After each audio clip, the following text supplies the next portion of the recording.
ಅಂಬೇಡ್ಕರ್ನ ನಾವು ಒಂದ್ ರೀತಿ ಎಲ್ಲರೂ ಒಂದ್ ರೀತಿ ಗೌರವದಿಂದ ನೋಡುವಂತ ವ್ಯಕ್ತಿ ಅವರು.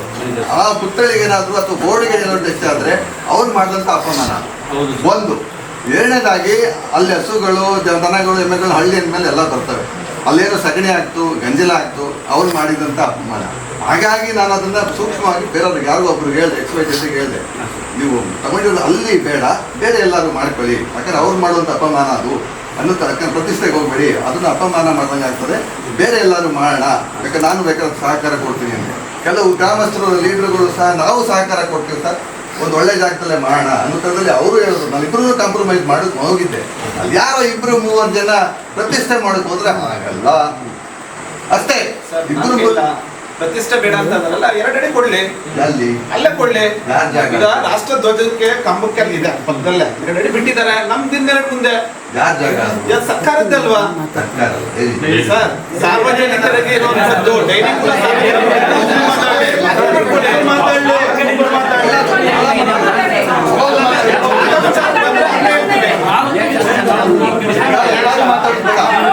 ಈಗ ನೀವೇ ಹೇಳಿದ್ರೆ ಅಲ್ಲಿ ಶ್ರೀನಿವಾಸ್ ಅವ್ರ ಮನೆ ಮುಂದೆ ಗಂಜಲ ಆಗ್ಲಿ ಸಗಣಿ ಬೀಳುತ್ತೆ ಅಂತ ನಾವು ಅದನ್ನೇ ಉದ್ದೇಶ ಇಟ್ಕೊಂಡು ಹೇಳ್ತಾ ಇದೀವಿ.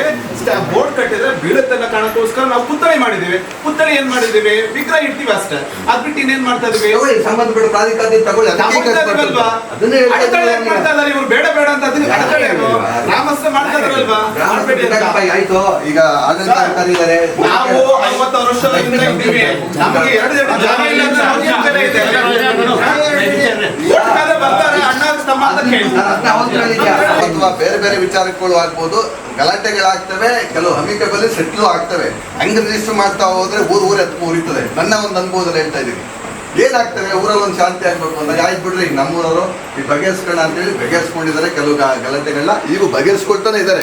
ಅದು ಒಂದು ಪಂಚಾಯತಿ ಅಂತ ಮಾಡ್ಕೊತಾರೆ, ಯಾರೋ ಒಂದು ಆಗ್ತವೆ ಅಂತ ನೋಡಿದ್ರೆ ನಮ್ಮಲ್ಲಿ 1000 FIR ಆಗ್ಬೇಕು. ನಿಜವಾಗಿ ಹೇಳ್ತಾ ಇದೀವಿ, 1000 FIR ಆಗ್ಬೇಕು ಒಂದು ವರ್ಷಕ್ಕೆ.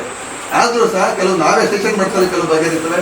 ಯಾಕಂದ್ರೆ ನಾಳೆ ಹೋಗಿ ಕೋರ್ಟಿಗೆ ಸೇರಿ ನೀವೇ ಹೋಗಿ ಸುತ್ತಬೇಕು, ಹೋಗಿ ನಿಂತ್ಕೋಬೇಕು, ಲಾಯರ್ ಬಿಟ್ಕೊಡ್ಬೇಕು. ಏನು ದಡ್ರು ನೀವು ಅಂತಂದಾಗ ಅವರೇ ಕೆಲವು ಯಾರೋ ಊರಲ್ಲಿ ಬರ್ತಾರೆ, ರಾಜಿ ಮಾಡ್ಕೊಂಡು ಹೋಗ್ತಾರೆ. ಆ ರೀತಿ ಆಗಿರ್ಬೋದು, ಐ ಡೋಂಟ್ ನೋ.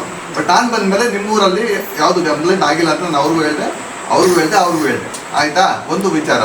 ಒಂದೇ ಇವರೆಲ್ಲ ಏನು ಬಂದು ತೀರ್ಮಾನ ಮಾಡಿದ್ರು, ಆ ಒಂದು ನಾಮಫಲಕನ ಒಂದು ಕೆಲಸ ಮಾಡೋಣ ಸರ್, ಇಲ್ಲಿ ಬೇಡ ಅಂತ ಇವರೆಲ್ಲ ಈಗ ಅವ್ರು ಹೇಳ್ದಂಗೆ ನಂಗೆ ಗೊತ್ತಿಲ್ಲ ಏನೇನು ಮಾತಾಡಿದ್ರು. ನಾವೆಲ್ಲ ತೀರ್ಮಾನ ಮಾಡಿದ್ದೀವಿ, ತಾವು ಸ್ವಲ್ಪ ಬಂದುಬಿಟ್ರೆ ಓಕೆ ಅಂದರೆ ಓಕೆ ಸರ್ ಅಂತ ಅವ್ರು ಫೋನ್ ಮಾಡಿದ್ರು. ನಾನು ಆಮೇಲೆ ಹೋಗಿದ್ದೆ ಊರಿಗೆ ಸರ್, ಮೊನ್ನೆ ಅದೊಂದು 3 ದಿನದ ಹಿಂದೆ. ಅವ್ರೇನು ತೀರ್ಮಾನ ಮಾಡಿದ್ರು, ಈಗ ಹೇಳೋಲ್ಲ ಡೈಲಿ ಕೂತ್ಕೊಂಡು ತೀರ್ಮಾನ ಮಾಡ್ತು, ಅವ್ರನ್ನ 10 ಜನ ನಾವೊಂದು 8 ಜನ ಅಂತಿದ್ವಿ. ಒಂದು ಅದೇ ಏನದು ಸಿ ಬೈರೇಗೌಡರದು ಒಂದು ನಾಮಫಲಕ ಇತ್ತು. ಆ ನಾಮಫಲಕದ ಪಕ್ಕದಲ್ಲಿ ಇದನ್ನು ಸಹ ಒಂದು ಅಂಬೇಡ್ಕರ್ದು ಒಂದು ಫೋಟೋ ಇರುವಂಥದ್ದು ಒಂದು ಇದನ್ನು ಹಾಕೋಣ ಅಕ್ಕಪಕ್ಕ. ಸಿ ಬೈರೇಗೌಡ್ರೆ ಇವ್ರದ್ದು ಒಂದು ಪ್ರತಿಷ್ಠಾಪನೆ ಮಾಡ್ದಂಗೆ ಆಗಲಿ, ಇಬ್ಬರು ಪ್ರಮುಖರು ಒಟ್ಟಿಗೆ ಇರಲಿ ಸರ್ ಅನ್ನೋ ಥರದಲ್ಲಿ ತೀರ್ಮಾನ ಮಾಡಿದ್ದೀವಿ. ತಾವು ಒಂದು ಸ್ವಲ್ಪ ಬಂದು ನೋಡ್ಬಿಟ್ರೆ ಸರಿ ಅಂತೇಳಿ ಕೆಲವು ದಲಿತ ಮುಖಂಡರುಗಳು ಇದ್ರು, ಊರಿನ ಮುಖಂಡರುಗಳು ಇದ್ರು. ಸರಿ ಅಂದ್ಬಿಟ್ಟು ನಾನು ಹೋಗಿ ನೋಡಿದಂಥ ಸಂದರ್ಭದಲ್ಲಿ ಈ ಜಾಗ ಒಂದು ಇದು ಮಾಡಿದ್ದೀವಿ ಅಂತ ಹೇಳಿದ್ರು. ಆಯಿತು ಎಲ್ಲಪ್ಪ, ಇವ್ರ ಕಡೆಯಿಂದನೇ ಅದನ್ನು ಅದನ್ನು ಕಿತ್ಬಿಟ್ಟು ನೀಟಾಗಿ ಮಾಡೋಣ, ಎರಡನ್ನೂ ನೀಟಾಗಿ ಮಾಡೋಣ, ನೀವೇ ಒಂದು ಓಪನ್ ಮಾಡಿ ಅಂತೇಳಿ ಅವ್ರ ಕಡೆಯಿಂದನೇ ಅದನ್ನು ಓಪನ್ ಮಾಡಿಸಿದ್ರು. ಓಪನ್ ಮಾಡಿಸಿ ಇನ್ನೇನು 2 ಕಡೆ ಫಿಕ್ಸ್ ಮಾಡಬೇಕಾಗಿತ್ತು. ಸರಿ, ಸಮಸ್ಯೆ ಬಗೆಹರಿತಲ್ಲ ಅಂತೇಳಿ ಸುಮ್ಮನೆ ಬಂದ್ವಿ. ಆಯಿತು ಮಾಡ್ಕೊಳ್ಳಿ, ಸಂತೋಷ, ಊರ ಸಮಸ್ಯೆ ಊರಲ್ಲೇ ಬಗೆಹರಿಸ್ಕೊಂಡಿದ್ರಿ, ಸಂತೋಷ ಅಂತ ಹೇಳ್ಬಿಟ್ಟು ಬಂದ್ವಿ. ಆ ಮುಂದಿನ ಬೆಳವಣಿಗೆ ಏನಾಯಿತು, ಈಗ ಇವ್ರು ಹೇಳ್ದಂಗೆ ಅಲ್ಲಿಟ್ಟರೆ ಹಸು ಅವು ಇವು ಮಾಡ್ತವೆ, ಅದು ಬೇಡ, ಒಂದು ಪುತ್ಥಳಿ ಇರಲಿಕ್ಕೆ 4x4 ಹಾಲೋ ಬ್ಲಾಕಲ್ಲಿ ಕಟ್ಬಿಟ್ಟು ಹೈಟಲ್ಲಿ ಕಟ್ಬಿಟ್ಟು ಅದ್ರ ಮೇಲೆ ಪುತ್ಥಳಿ ಇಡೋಣ ಅಂತ ಇವರು ಮುಂದುವರ್ತಾ ಹೋದರು.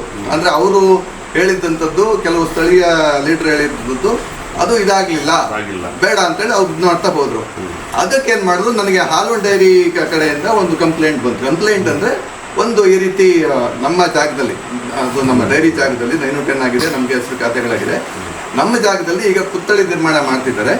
ಆದ್ದರಿಂದ ಮುಂದೆ ಇದು ಶಾಂತಿ ಸುವ್ಯವಸ್ಥೆ ಸಹ ಹಾಳಾಗುವಂಥ ಸಾಧ್ಯತೆ ಇರ್ತದೆ.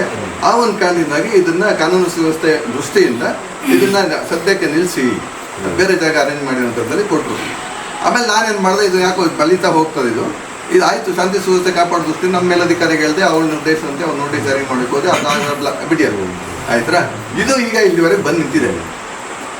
ನಾನು ಅದನ್ನೇ ಹೇಳಿದೆ, ಸುಮ್ಮನೆ ಈಗ 2 ಜಾತಿ, ಈಗ ಒಲೆರಳ್ಳಿಯಲ್ಲಿ ಏನಾಗಿತ್ತು ಅಂತ ನಿಮಗೆಲ್ಲ ಗೊತ್ತಿದೆ, ಸ್ಮಶಾನ ವಿಚಾರದಲ್ಲಿ ಏನೇನು ಆಗಿದೆ ನಿಮಗೆಲ್ಲ ಗೊತ್ತಿದೆ.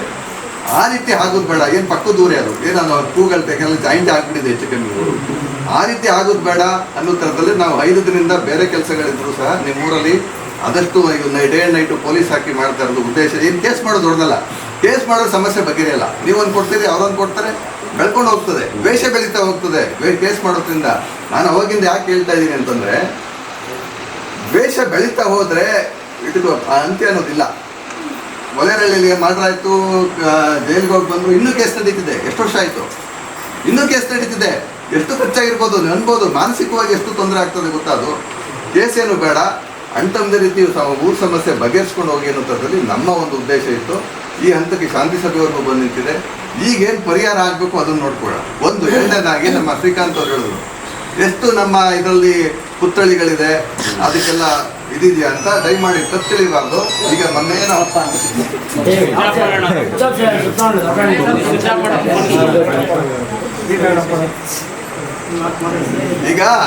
ಈಗೇನು ನಾವು ನಿರ್ಮಾಣ ಮಾಡಿ ಕೊಟ್ಟಿದ್ವಿ, ಶ್ರೀ ಬೈರೇಗೌಡರದ ನಾಮಫಲಕದ ಪಕ್ಕದಲ್ಲಿ ನಮ್ಮ ಬಾಬಾ ಸಾಹೇಬ್ ಅಂಬೇಡ್ಕರ್ದು ಕೊಟ್ಟಿದ್ವಿ.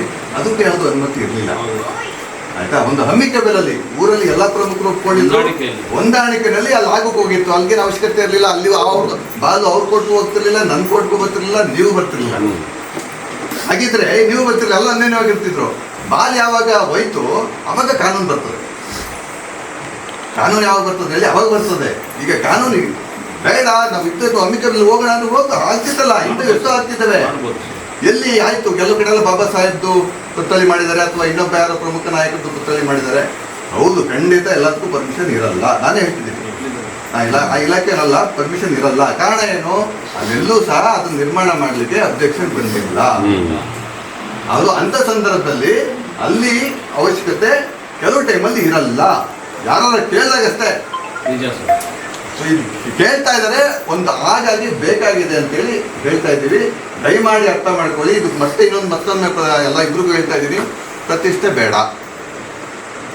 ಇದು ಊರ ಸಮಸ್ಯೆ, ಊರನ್ನೇ ಬಗೆಸ್ಕೊಳ್ಳಿ ಅಂದರೆ ಈಗ ಈ ಹಂತದವರೆಗೂ ಬಂದಿದೆ. ಆಯಿತು, ಈಗ ಶ್ರೀಕಾಂತ್ ಅವರು ಬಂದಿದ್ದಾರೆ. ಈಗ ಅವರು ಮಧ್ಯಸ್ಥಿಕೆ ವಹಿಸಿ, ಅಧಿಕಾರಿಗಳಿದ್ದಾರೆ, ಅವರು ಮಧ್ಯಸ್ಥಿಕೆ ವಹಿಸಿ ಇದನ್ನು ಬಗೆಹರಿಸಿ. ಒಂದೇ ಒಂದು ಕ್ವಶನ್, ನೀವೇನಿದ್ರು ಅದೇ ಹೊಂದಾಣಿಕೆಯಲ್ಲಿ ಹಿರಿಯರು ಈ ವಿಚಾರದಲ್ಲಿ ನಂತರ ಬಂದಿದ್ದಾರೆ. ಜಮೀನು ವಿಚಾರದಲ್ಲಿ ಎಲ್ಲರಿಗೂ ಕಾನೂನುಗಳು ಗೊತ್ತಿದೆ. ಫಸ್ಟು ನಾವು ಆಯಿತು, ಈಗ ಒಂದು ಏನು ಅವರೇ ಗುರುತಿಸಿದ್ದು ಅನ್ನೋ ವಿಚಾರಕ್ಕೆ ಬರ್ತೀನಿ. ಅವರು ಹೇಳಿದಾಗೆ ಏನು ಇಲ್ಲಿ ಸ್ಥಳೀಯ ದಲಿತ ಮುಖಂಡರಿದ್ದರು. ಈ ವಿಚಾರ ಡಿಸ್ಪ್ಯೂಟ್ ಬಂದಾಗ ಸಂದರ್ಭದಲ್ಲಿ ಅಲ್ಲಿ ನಿರ್ಮಾಣ ಮಾಡಿದ್ರೆ ಮನೆಗೆ ಮತ್ತು ರಸ್ತೆಗೆ ಸಮಸ್ಯೆ ಆಗ್ತದೆ ಅಂತೇಳಿ ಈ ಡೈರಿ ಮುಂಭಾಗ ಏನಿತ್ತು ಅಂದರೆ 2010 ವರ್ಷದ ಹಿಂದೆ 17ರಲ್ಲಿ ಆ ಊರು ಹೆಂಗಿತ್ತು ಅಂತ ನಾನು ಕೇಳ್ಪಟ್ಟಿದ್ದು. ಆ ಸರ್ಕಲ್ ಇತ್ತು, ಸರ್ಕಲ್ ಮಧ್ಯದಲ್ಲಿ ಒಂದು ಧ್ವಜಸ್ತಂಭ ಥರ ಇತ್ತು. ಅಲ್ಲಿ ಒಂದು